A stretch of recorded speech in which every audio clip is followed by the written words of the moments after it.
comrades and friends. At the very outset, allow me to thank the Lebanese Communist Party for hosting this seminar on the struggle of peoples and international solidarity. The timing and the subject could not have been more appropriate, nor could there be a better venue than Beirut for the event. We want to, at the very outset, express our solidarity with the Lebanese people and the forces of resistance who are battling hand in hand with the Palestinian people for their freedom and from the settler colonial state of Israel, along with their own sovereignty. History is a witness to their sacrifice and struggle, and this is forged in blood and martyrdom. It has become more than clear that there is a horrific genocide pursued by the settler colonial state of Israel, which leaves nothing to imagination. Across all areas under Israeli rule, Palestinians live under the terror of annihilation broadcast in real time to a watching world. Genocide, occupation, and apartheid is chillingly playing out while a section of the Israeli population openly cheers and calls for more. The atrocities of the past 23 months are not a sudden aberration. They are the culmination of decades of policies to displace and replace the Palestinian people through ethnic cleansing and occupation of land, and in the process dehumanizing the Palestinian people. Against this background, it is inconceivable that political forums from Brussels to New York are still debating recognition of the state of Palestine, not because it's unimportant, but because for 35 years, states have stalled and refused recognition. Meanwhile, political discourse has reduced Palestine to a humanitarian crisis to manage in perpetuity rather than a political issue demanding principled and firm resolution. End permanent occupation, apartheid, and today genocide. And it is not the law that has failed. It is because of the lack of political will that basic question was abdicated. The main issue of the Palestinian question is the creation of Israel in 1948.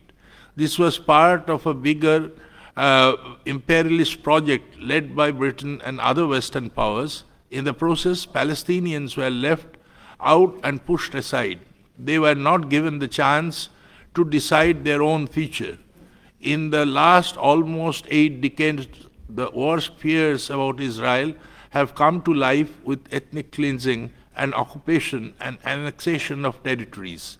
The continued appeasement by the West have come to such a pass where the pursuit of a two-state solution appears to be a remote possibility. Many nations are now raising the issue of recognizing an independent Palestinian state. These demands are being dismissed with scorn. Netanyahu insists that there can be no Palestinian state and claims that the entire land belongs to Israel. The tone of empowered audacity is unmistakable. This has happened with the clear complicity of US imperialism. Without the financial and military support from the US, this would never be possible. The US is no longer just backing it from the sidelines, they are now actively working to turn it into a joint project.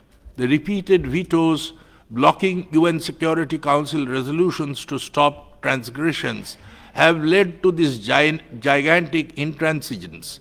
Israeli aggression and regional hegemony they want to exercise suits the US military-industrial complex to further their profits on expanded potential for war. At the political plane, the continued appeasement of Israel reminds us of similar capitulation before the Nazis and the conquest monster like magnitude that it assumed, threatening to devour the whole world. It is the duty of all states stemming from the International Court of Justice, July 2024, advisory opinion that confirmed the illegality of Israel's prolonged occupation, which amounts to racial segregation and apartheid. The UN General Assembly adopted that opinion. These findings are more than sufficient for action. It is the state of Israel that is accused of war crimes, crimes against humanity, and genocide. So it is that state that must be responsible for its wrongdoings. The horrors of genocide have become undeniable since Israel's response to October 7, 2023. Thousands of hapless people have been killed. Schools and hospitals have been destroyed. Food and aid have been turned into weapons, causing famine and starvation. These crimes are live-streamed into homes across the world. They have sparked massive international solidarity. Millions now march to the streets to condemn Israel, clear evidence of Israel turning their long-term economy of occupation to an economy of genocide, where global corporates are getting enmeshed to ensure high profits from the pernicious policies of Israel is out in the open. However, a new wind has started blowing. The narrative is shifting. It is moving away from Israel's endlessly repeated claim of right to self-defense. It is turning toward the long-denied Palestinian right to self-determination. For decades, this right has been hidden, suppressed, and delegitimized. Anti-Semitism has been weaponized to silence Palestinian voice. The label of terrorism has been used to dehumanize Palestinian resistance.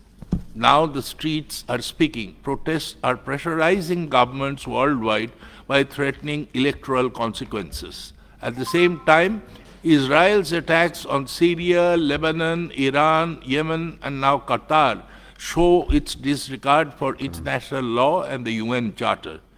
Indian people and our national independence movement have been in solidarity with the Palestinian people in their struggle against imperialist powers and the subsequent settler colonial state of Israel. The stand of the Indian people and subsequently the independent Indian Republic was not a chance coincidence, but born in the crucible of our own struggle against British imperialism and strivings for decolonization.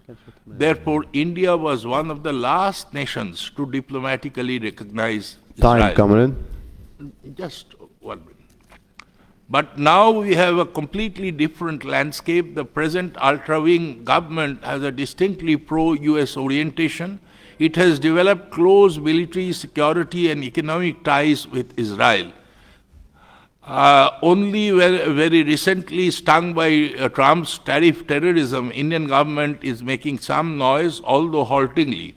India has associated more visibly with BRICS and the Shanghai Cooperation Organization. However, after having issued that statement from Tianjin, they have actually hosted Smotrich, that horrific finance minister of Israel. We are also witnessing a stronger response from the Indian people this time, and we must strengthen people's struggles on a much larger scale. International solidarity must grow. It is needed to confront the US-Israel axis. It is needed to support the Palestinian fight for freedom, and it is needed to uphold the region's struggle for sovereignty and just peace.